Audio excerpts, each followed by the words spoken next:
ഇങ്ങനെ വെള്ളത്തിലും മറ്റേതാണ് കരയിൽ കിടക്കുകയാണ്. കരയിൽ കിടന്ന ഏറ്റവും വലിയ ജന്തുവാണല്ലോ ഈ ദിനോസർ. അവസാനം ഈ ദിനോസർ പോയത് എന്ന് പറഞ്ഞു കഴിഞ്ഞാൽ ഒരു ഏതോ ഒരു മീറ്റിയർ വന്നിട്ട് ഭൂമിയിൽ ഇടിച്ചിട്ട് ആ ഷോക്കിൽ അപ്പം ചത്തുപോയതാണ്.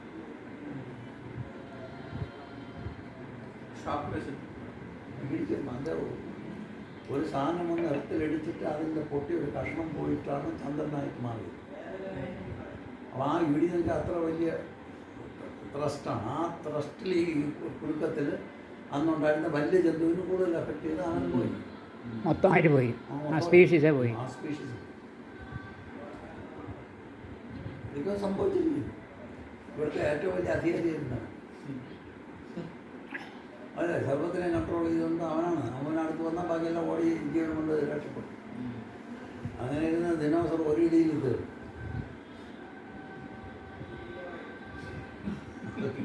അത്ഭുതം. ഇതൊക്കെ കണ്ട് നമ്മളെ പോലെ ദിനോസറുകൾ ഓർക്കണം. ഇപ്പം ദിനോസർ വേണ്ട, ഇപ്പോൾ ഉള്ള കൂട്ടത്തിലും.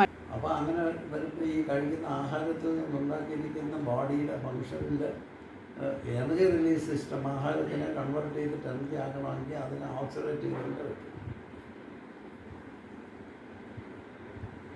ഓക്സിജൻ വന്നിട്ട് ഫുഡുമായിട്ട് കമ്പൈൻ ചെയ്യുമ്പം, ഷുഗറുമായിട്ട് കമ്പൈൻ ചെയ്യുമ്പോൾ ഷുഗർ സ്പ്ലിറ്റ് ചെയ്യുന്ന പ്രോസസ്സിൽ നടക്കുന്ന എക്സോതെർമിക് റിയാക്ഷനിൽ നിന്നാണ് ഈ എനർജി റിപ്പയറേറ്റ് ചെയ്യുന്നത്. ആ എനർജി വെച്ചിട്ടാണ് സർവ്വതും ചെയ്യുന്നത്. അപ്പോൾ ഈ വലിക്കുന്നതിൻ്റെ കണക്കനുസരിച്ച് മാറ്റങ്ങൾ സംഭവിച്ചുകൊണ്ടിരിക്കും. ആവശ്യത്തിനുള്ള സപ്ലൈ കൊടുക്കണം. ആ സപ്ലൈ നമുക്ക് കൊടുക്കാൻ തരാൻ പറ്റത്തില്ല, വലിക്കാൻ പറ്റാതായി പോയി. ശ്വാസം പ്രോപ്പറായിട്ടുള്ള സപ്ലൈ സ്റ്റഡി സപ്ലൈ കിട്ടിക്കൊണ്ടിരിക്കും. ചെയ്യുന്ന കർമ്മത്തിനനുസരിച്ചുള്ള സപ്ലൈ എനർജി അത്രയും വേണം. കൂടുതലുള്ള കാര്യങ്ങൾ ചെയ്യുകയാണെങ്കിൽ അതിനുള്ള കൂടുതൽ സപ്ലൈ കൊടുക്കണം. അപ്പോൾ അതിനനുസരിച്ച് ആ സപ്ലൈ കൺട്രോൾ ചെയ്തിരിക്കുന്ന നമ്മുടെ ബ്രീത്തിങ് സിസ്റ്റത്തിൽ കൂടെ ആയാസപ്പെട്ട് ചെയ്യുമ്പോൾ അറിഞ്ഞു വലിക്കുമല്ലോ. അപ്പോൾ അതും നമ്മുടെ അകത്തെ നീഡ്സും അതുകൊണ്ട് മാനസികമായിട്ട് നമുക്ക് വരുന്ന കാര്യങ്ങളും ഒക്കെ അതിൽ ബന്ധപ്പെട്ട് കിടക്കുകയാണ്. അപ്പോൾ അതിനെക്കുറിച്ച് പഠിക്കണമെങ്കിൽ ഈ പ്രാപ്തിനെക്കുറിച്ച് പഠിക്കണം.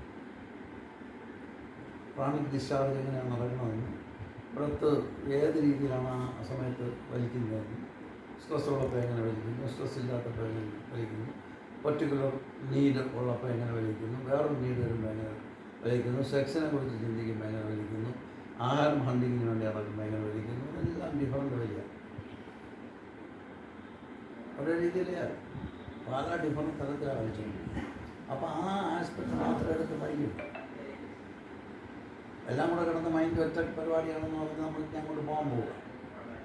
ഇവിടെ ഈ മൈൻഡിൻ്റെ ബേസ് കിടക്കുന്ന സാധനം എന്ന് പറയുന്ന മൈൻഡ് ഫങ്ഷൻ ചെയ്യണമെങ്കിൽ ആ എനർജി ഈ ബ്രീത്തിങ്ങിൽ കൂടെ, ഓക്സിജൻ സപ്ലൈ കൂടെ, അല്ല ഫുഡ് സപ്ലൈയിൽ കൂടെയാണ് നടക്കുന്നത്. അതിനെക്കുറിച്ചുള്ള പ്രോപ്പറായിട്ടുള്ള സ്റ്റഡി നടത്തുമ്പം വാല്യൂ കറക്റ്റ് അല്ലെങ്കിൽ ഈ സഫിഷ്യൻറ്റ് സപ്ലൈ കിട്ടത്തില്ല. ആഹാരം കറക്റ്റായിട്ട് ചെന്നില്ലെങ്കിൽ ഈ സപ്ലൈ കിട്ടത്തില്ല. അപ്പോൾ നേരത്തെ ആഹാരം സപ്ലൈ കറക്റ്റ് ചെയ്തു.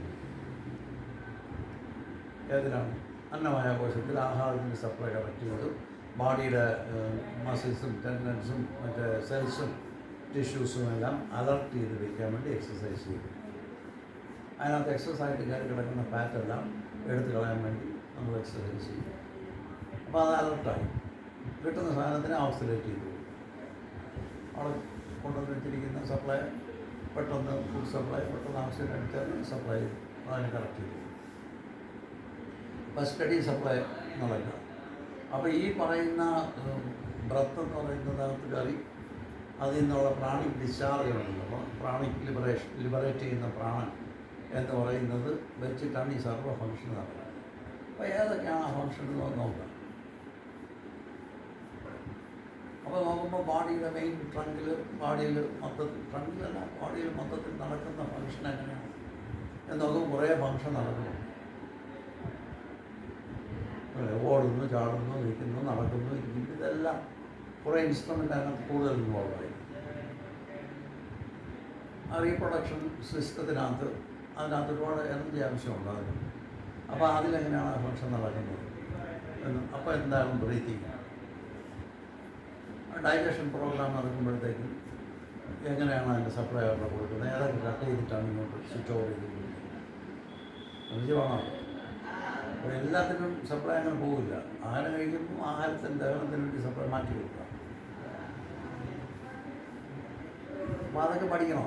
അപ്പോൾ അത് എങ്ങനെയാണ് അതിൻ്റെ ഫംഗ്ഷൻ നോക്കുമ്പോഴത്തേക്കും പ്രാണിക് റെഗുലേഷൻ എന്ന് പറയുന്നത് പ്രാണൻ എന്താണ് അവിടെ ചെയ്യുന്നത്. അപ്പോൾ അത് നോക്കുമ്പോൾ ബേസ് മുതൽ പഠിച്ചു വന്നപ്പോഴത്തേക്കും ബേസിക്കായിട്ട് പ്രാണൻ എന്ന് പറയുന്നത് ഒരു എനർജി ലിബറേറ്റ് ചെയ്യുക. അതിൻ്റെ നേച്ചർ നോക്കിയപ്പോഴത്തേക്കും ഒരു പ്രാണൻ എന്ന് പറയുന്നത് താഴോട്ട് പുഷ് ചെയ്തുകൊണ്ടിരിക്കും. അത് എക്സ്പെൽ ചെയ്യാനായിട്ട് ബോഡിയിലുള്ള വേസ്റ്റൊക്കെ ഡിസ്പോസലിന് വേണ്ടി പ്രാണിക്ക് ഒരു കറക്റ്റായിട്ട് അത് എന്നും വർക്ക് ചെയ്തുകൊണ്ടിരിക്കും. Defecation, urination, ejaculation, delivery, pushing of the ആഫ്റ്റർമാത്ത് എന്നുവെച്ചാൽ പ്ലാസൻ്റെ അടുത്ത്, പ്രസവത്തിന് ശേഷം പ്ലാസൻ്റെ അടുത്ത് പുഷ് ചെയ്ത് കളയും. അപ്പോൾ ഇത്രയും ഫംഗ്ഷൻ അവിടെ നടക്കുന്നുണ്ട്. പിന്നെ വേറെ അവിടെ എന്താണ് നടക്കുന്നത്? ആ നേച്ചറുള്ള ഒരു പ്രാണൻ എങ്ങനെ വർക്ക് ചെയ്യും? അത് താഴോട്ട് പുഷ് ചെയ്തുകൊണ്ടിരിക്കുക. ആവശ്യത്തിന് പുഷ് ചെയ്യാനായിട്ടുള്ള ഒരു സിസ്റ്റമാണ് അവിടെ ഉള്ളത്. അതെ. അപ്പോൾ defecation, urination, ejaculation, pushing the baby from the uterus, pushing the aftermath, പ്ലാസിൻ്റെ അടുത്ത് പറയാം. അതിനകത്ത് ഇവർ പറയാതെ വിട്ടത് പാർട്ടിക്ക് മാത്രം പറയണമെന്ന് തയ്യെന്ന് വിചാരിച്ചിട്ട് അത് മറ്റേതിൻ്റെ പാർട്ട്, ഡെഫിക്കേഷൻ്റെ പാർട്ടായിട്ട് അങ്ങനെ എടുക്കും. ഇപ്പോൾ ആ എയർ വന്ന് താഴെ വന്ന് നിൽക്കുകയാണെന്നുണ്ടെങ്കിൽ അത് പോയിട്ടില്ലെങ്കിലുള്ള അസ്വസ്ഥത അതവിടെ പോകുള്ളൂ, അത് മുകളോട്ട് പോകില്ല. അപ്പോൾ ഇത്രയും കാര്യങ്ങളാണ് അതിൻ്റെ പ്രാണി അവിടെ നിൽക്കുന്ന ഒരു ഫംഗ്ഷൻ, അവിടുത്തെ ഫംഗ്ഷൻ. ആ ഫംഗ്ഷനെ എല്ലാം കൺട്രോൾ ചെയ്തുകൊണ്ടിരിക്കുന്നതാണ് അപാനം. അതിൻ്റെ നേച്ചർ ഡൗൺവേർഡ് പുഷിങ്, എക്സ്പൾഷനാണ് അതിൻ്റെ ജോലി. അപ്പം അങ്ങനെ ഒരു പ്രാണം നമ്മളൊക്കെ നോക്കിയപ്പോൾ ഉണ്ട്. ഇങ്ങനത്തെ സാധനം അവിടെ വർക്ക് ചെയ്തുകൊണ്ടിരിക്കുക ഡിഫറൻറ്റ് ആണ് അവർക്ക്. ഇനി അവൻ അത് മാത്രമേ ഉള്ളൂ, അതിൽ കൂടുതൽ ഫംഗ്ഷൻ വല്ലവനുണ്ടോ എന്നും കൂടെ സ്റ്റഡി ചെയ്യാം.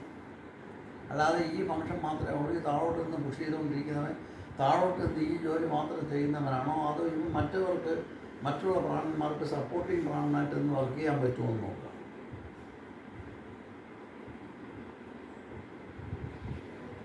ആ പ്രോഗ്രാമിലാണ് നമ്മുടെ ഈ കുണ്ടലിനി റൈസിങ്ങിനൊക്കെ ഈ പ്രാണനെ യൂസ് ചെയ്യും. കമാലിനാണ് യൂസ് ചെയ്യും. അതെങ്ങനെ ചെയ്യാൻ പറ്റുമെന്ന് പറയുമ്പോൾ അത് ബോഡി മൂവ്മെൻറ്റ് കൊണ്ട് അത് സാധ്യമാക്കാൻ പറ്റുമോ, അതുപോലെ അല്ലെങ്കിൽ റിവേഴ്സ് ലെവലിലോട്ട് ബ്രീത്ത് ചെയ്യാൻ പറ്റുമോ, അത് ചെയ്യാൻ പറ്റും. എങ്ങനെയാണോ അതിൽ തിരിച്ച് അപ്പോൾ സങ്കല്പം കൊണ്ട് ഇത് അപ്ലൈ ചെയ്താൽ പറ്റുമോ? അപ്പം സങ്കല്പം കൊണ്ട് ഇത് അപ്ലൈ ചെയ്താൽ പറ്റുന്നതായി കാണുന്നു. എങ്ങനെയാണെന്ന് പറഞ്ഞു കഴിഞ്ഞാൽ മൈൻഡ് ഡിസൈഡ് ചെയ്യുന്ന കാര്യമാണ് ബോഡി ചെയ്തുകൊണ്ടിരിക്കുന്നത്. മൈൻഡ് ഡിസൈഡ് ചെയ്ത് പറയുന്ന കാര്യം ബോഡി ചെയ്യുമെങ്കിൽ ഇങ്ങനെ ഒരു കാര്യം നമുക്ക് പർപ്പസായിട്ടൊരു ഐഡിയ കൊടുക്കുകയാണെങ്കിൽ ആ ഐഡിയ ബോഡി ക്യാരി ഔട്ട് ചെയ്യുമോ ഇല്ലയോ നോക്കണ്ടേ? ഇല്ലേ? അപ്പോൾ നമ്മൾ പറയുകയാണെങ്കിൽ ഇപ്പം മുകളോട്ട് പോട്ടെ എന്ന് പറയും. താഴോട്ട് പോയിക്കൊണ്ടിരിക്കുന്നത് മുകളോട്ട് പോട്ടെ എന്ന് നമ്മൾ പറഞ്ഞാൽ ആ മുകളോട്ട് പോകുമോ എന്നാണ് നോക്കും. അപ്പോൾ അതിനുവേണ്ടി അവർ ചില സ്കീമൊക്കെ ഉണ്ടാക്കി ചില പ്രാക്ടീസൊക്കെ കിട്ടും. ബേസ് ലോക്ക് ചെയ്തിട്ട് മുകളോട്ട് പോട്ടെ എന്ന് പറയും. അങ്ങനെ പോയപ്പോഴത്തേക്ക് അങ്ങനെ പോകുന്നതായി കാണും. പ്രാണന്റെ സ്റ്റഡിയാണ് ഇതൊക്കെ. ഇത് നമ്മുടെ ചിത്രയും കൂട്ടിലും പഠിക്കേണ്ട കാര്യങ്ങൾ.